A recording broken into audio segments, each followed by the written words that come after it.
It is so deeply rooted in our culture that most people never question it. The lie is simple that the number in your bank account is the ultimate measure of success. That as long as the figure is big enough, you have won the game. But history, both economic and personal, tells a very different story. That story is about people who had more money than entire countries yet ended up powerless, ruined, or forgotten, and it is also about others who never held vast fortunes but built something far more durable value, real value, the kind that does not evaporate when the market turns or when the currency collapses.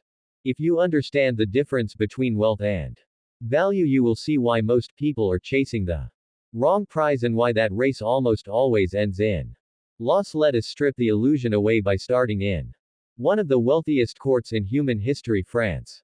Under King Louis XIV by the early 1700s, the Sun King had turned Versailles into the center of European luxury. Gold leaf marble halls, elaborate gardens, the entire palace was a monument to wealth as display. Nobles spent fortunes keeping up appearances, importing silks from China, sugar from the colonies, wine from Bordeaux.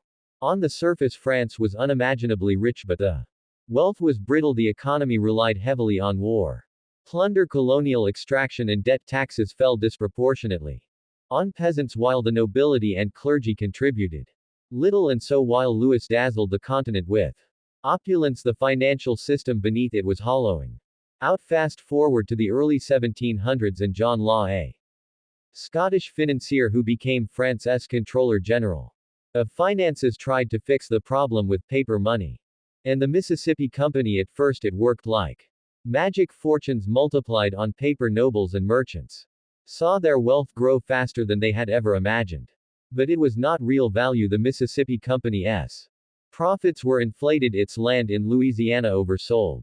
And when confidence collapsed in 1720, the paper wealth vanished almost overnight. Those who had chased the illusion of fast money were ruined. Those who had kept tangible assets, land, production skills, weathered the storm. This was one of the earliest examples in modern Europe of the difference between apparent wealth and intrinsic value. The pattern repeats everywhere. In the 1920s, American investors rode the stock market like it was a one-way elevator to the top. Cars, radios, and skyscrapers symbolized unstoppable progress. Bankers and speculators leveraged themselves to dangerous levels, creating fortunes from thin air. But when the crash of 1929 came, that wealth evaporated. The only survivors were those whose assets still held utility farms that could grow food, factories that could produce essentials, businesses that solved enduring needs. The same lesson that had been ignored in France was ignored again in America. Money is a claim on value, not value itself. If the underlying value disappears, the money becomes meaningless. Here is the uncomfortable truth: most of what we call wealth today is fragile. Stocks are priced based on future expectations, not guaranteed output.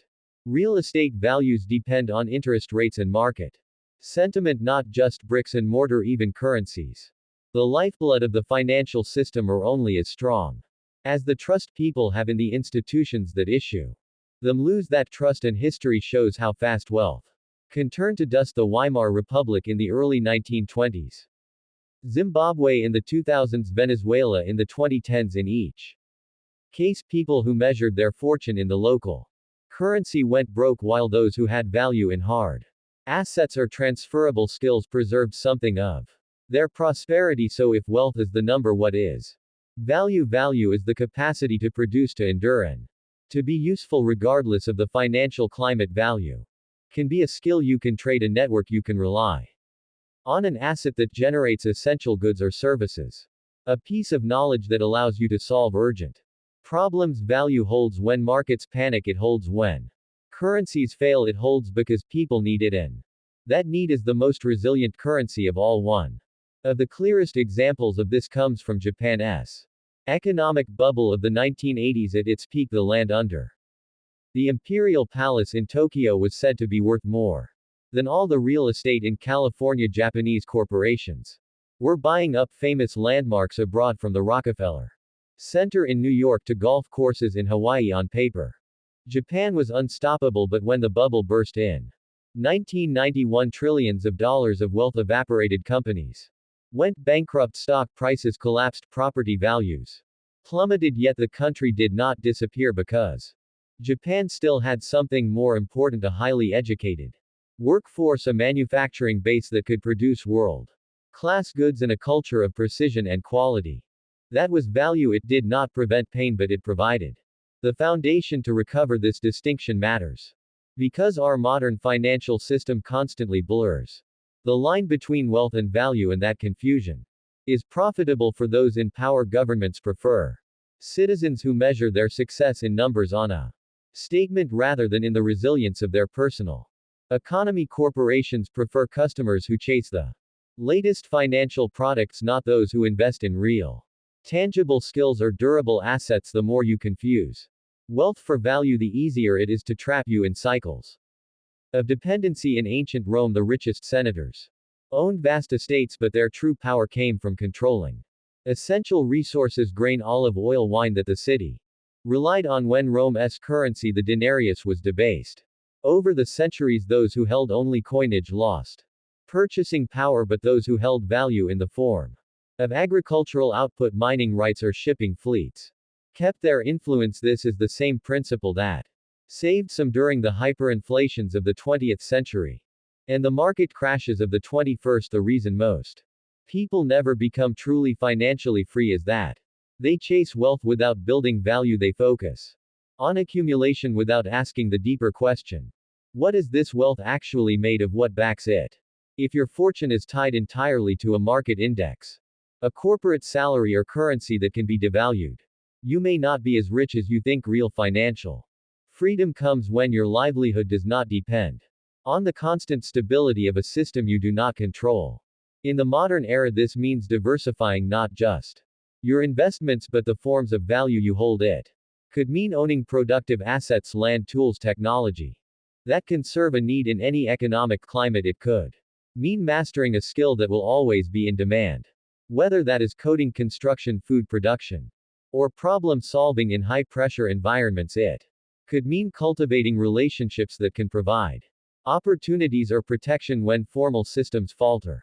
All of these are forms of value that can outlast paper wealth. The irony is that the people most obsessed with looking wealthy often end up the most vulnerable. History is filled with examples of elites who lived lavishly but had no real value to fall back on when the tide turned. The French aristocrats of the late 18th century, the robber barons of early 20th century America, whose empires collapsed after regulatory changes, the tech millionaires of the early 2000s who were rich on stock options until the bubble burst. All were wealthy until they were not, because wealth without value is like a castle made of sand, and this is where the real challenge and the real opportunity lies. The distinction between wealth and value is not just an interesting historical observation, it is the dividing line between those who survive economic storms and those who are swept away by them. The same forces that bankrupted French nobles, collapsed Wall Street in 1929, and deflated Japan's bubble economy are still at work today, just dressed in modern clothing. Understanding this difference gives you the power to step away from the illusions and start building something that lasts, something no market crash, currency devaluation, or political shift can take from you. We need to start by stripping away one of the most seductive lies the financial system sells you: that a high number on your bank statement means you are secure. History is filled with people who thought they were wealthy right up until the moment they were not. In the Roman Empire, merchants could accumulate fortunes in denarii only to find those coins steadily debased by emperors desperate to fund wars and construction projects. By the 3rd century after Christ, a denarius that once held almost pure silver contained barely a trace of it. Prices soared, trust collapsed, and merchants learned too late that their wealth was an illusion because its value had been stolen from under them. The metal was the same, the image of the emperor was the same, but the purchasing power was gone. That is the first lesson. Wealth measured in a currency controlled by someone else can vanish without warning. Jump forward to the Weimar Republic in the early 1920s and you will see the same principle playing out in more extreme form. A worker could be paid at noon, and by the time they bought bread on the way home, the price had doubled. Savings accounts built up over decades were reduced To the value of a bus ticket people hauled money in wheelbarrows, not because they were rich but because the paper was worth less than the kindling it could make for a fire. The real wealth in that period belonged to those who had assets outside the collapsing mark. Land, foreign currency, gold, or goods in high demand. The lesson is brutal but consistent. The number of zeros on your paycheck is irrelevant if the value underneath it is rotting away. Modern investors like to think this is ancient history, but the echoes are deafening today. Take Japan's asset bubble in the late 1980s. At its peak, the land under Tokyo's Imperial Palace was estimated to be worth more than all the real estate in California.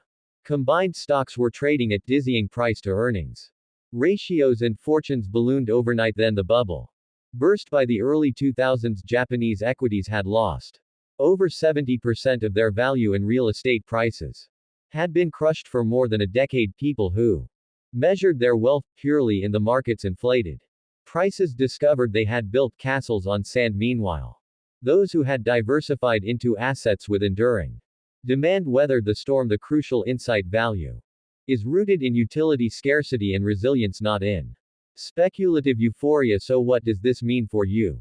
Right now it means the house you own, the stocks you hold, even the currency you earn, all exist inside a system that can inflate, devalue, or reprice them overnight. Financial education is not about memorizing terms from economics textbooks. It is about understanding the hidden levers of the financial system, how central banks, governments, and major institutions can shape, manipulate, or distort the prices of everything you own. When you grasp that, you start asking the only question that matters: what will still hold value if the system changes? That mindset shift alone puts you ahead of most people because they are trained to think in numbers, not in realities. History gives us the clearest examples of this. In the Great Depression, the people who endured were not just those with piles of cash, it was those with skills, productive land, and assets that generated real ongoing value in times of crisis. Being able to produce something others need is far more powerful than holding a portfolio of abstract promises. That is why in economic history, the farmers, craftsmen, and business owners who could adapt their output to the needs of the moment often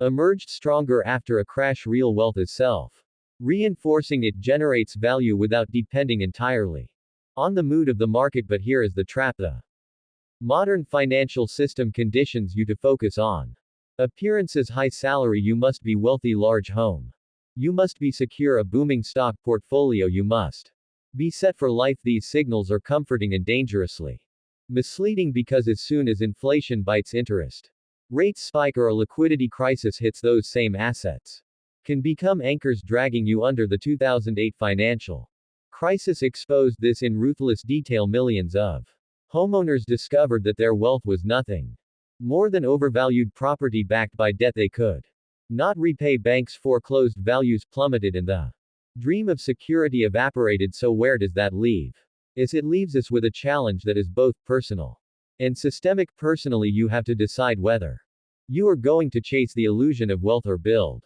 the foundation of value. Systemically, you have to understand that the financial system is not designed for your freedom, it is designed for its own survival, often at your expense. That is why the path to financial freedom starts by stepping outside the mindset the system has trained into you. The goal is not to beat the game on its terms, it is to redefine the games. That your wealth is measured in value that cannot be erased by a bad policy, a market crash, or a shift in interest rates. And this is where the historical insight turns into a personal strategy. Look at what has consistently preserved value across centuries: productive land, essential commodities, skills that cannot be automated away, ownership of enterprises that meet enduring human needs, and stores of value outside the reach of political manipulation. Whether it is gold in the ancient world, oil in the 20th century, or intellectual property in the digital age, the pattern is the same. Those who own what others must have are far harder to dispossess than those who simply hold currency or speculative paper. That is the real definition of financial freedom: the ability to maintain and grow your wealth regardless of how the financial system reshuffles the rules. If you take one thing from this, let it be this: wealth is not what you are told, it is the financial system thrives when you Chase numbers because numbers can be manipulated. Value is harder to fake. Value resists collapse, and value, unlike speculative wealth, will still be there when the illusions fade. Learn to tell the difference and you will see through one of the oldest and most dangerous tricks in economic history, because history does not repeat, but if you do not understand it, it will crush you all the same. If this gave you a new perspective, hit subscribe. History has the answers. I will show you where to.